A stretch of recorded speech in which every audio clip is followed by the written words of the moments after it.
ભરૂચ જિલ્લા આમ આદમી પાર્ટી દ્વારા આજ રોજ બિનસમાર માર્ગોના પ્રશ્ને વિરોધ પ્રદર્શનનું આયોજન કરવામાં આવ્યું હતું। આમ આદમી પાર્ટીના આગેવાનો અને કાર્યકરોએ નગરપાલિકા કચેરી તેમજ માર્ગ અને મકાન વિભાગમાં રજૂઆત કરી હતી અને તંત્ર સામે સૂત્રોચ્ચાર પણ કર્યા હતા। આમ આદમી પાર્ટી દ્વારા જણાવવામાં આવ્યું હતું કે રસ્તાના કામોમાં મોટા પાયે ભ્રષ્ટાચાર આચરવામાં આવી રહ્યો છે, જેના કારણે કરોડો રૂપિયાના ખર્ચે બનાવેલ આરસીસી રોડ 2 વર્ષ પણ ટક્યા નથી અને વરસાદમાં ધોવાઈ ગયા છે। જનતા કરોડો રૂપિયાનું ટેક્સ ભરી રહી છે અને એવી જ સામે સુવિધા આપવામાં આવે છે, તેની સામે તેઓએ પ્રશ્નો ઊભા કર્યા હતા। 10 દિવસમાં જો માર્ગોનું સમારકામ નહીં કરવામાં આવે તો તેઓએ દ્વારા ઉગ્ર આંદોલનની ચીમકી ઉચ્ચારવામાં આવી છે।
भरूच नगरपालिका भरूच नगरपालिका भरूच नगरपालिका काम करो भाई काम करो भाई काम करो रोड रस्ताना काम करो भाई काम करो रोड रस्ताना काम करो।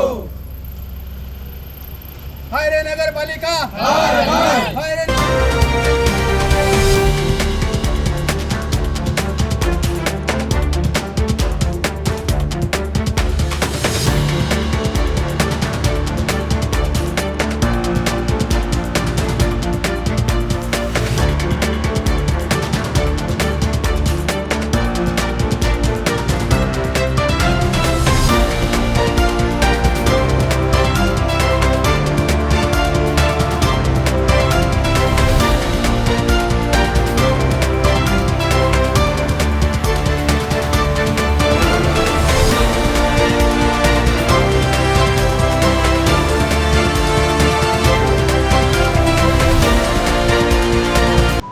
ભરૂચ જિલ્લાની અંદર આજે જે રોડ રસ્તાની પરિસ્થિતિ છે ખૂબ ગંભીર બાબત છે।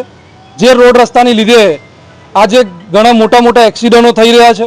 લોકો આજે સમયસર પોતાની નોકરી ઉપર નથી પહોંચી શકતા। દહેજની અંદર આટલો મોટો ઔદ્યોગિક જે વિસ્તાર આવ્યો છે, આની અંદર પણ સવારે જ્યારે એમને બપોરે જ્યારે સેકન્ડ શિફ્ટમાં જતા હોય ત્યારે એમને ઘરે આવતા સવારના 7 વાગી જાય છે। આ ખૂબ ગંભીર બાબત છે। આ તંત્રએ, ભાજપના નેતાઓએ આની નોંધ લેવી જોઈએ અને આ નોંધ અપાવવા માટે આજ રોજ આમ આદમી પાર્ટી તરફથી અમે ભરૂચ નગરપાલિકાને અને અહીંયા આરએનબી ડિપાર્ટમેન્ટને અને જીએસઆરટીસીના ડિપાર્ટમેન્ટની અંદર પણ આની રજૂઆત લઈને આવ્યા છે। દિન 10ની અંદર આ રોડની જે મરામત છે એ કરવામાં નહીં આવે તો ગાંધી ચિંધ્યા માર્ગે આમ આદમી પાર્ટી દ્વારા આ તમામ કચેરીનો ઘેરાવો કરવામાં આવશે।